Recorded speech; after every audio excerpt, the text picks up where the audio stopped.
Dernière vérification de sécurité avant d'entrer dans la cour d'assises spéciale de Paris pour un procès attendu depuis 5 ans. Villejuif, dimanche 19 avril 2015. Un étudiant algérien de 23 ans, Sid Ahmed Glam, appelle le SAMU pour une blessure par balle à la jambe. Il se dit victime d'un vol à main armée. Le jeune homme est fiché S pour radicalisation islamiste.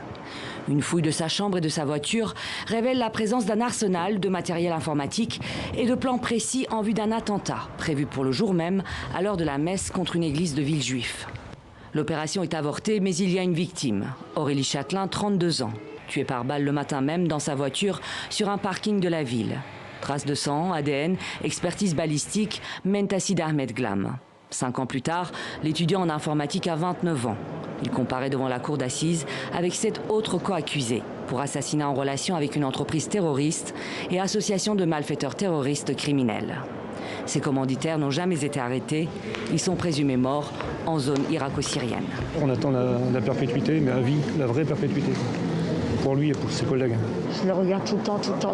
Je ne serais pas satisfaite s'il a eu une remise de peine. Non. On ne prend pas une vie comme ça sans raison.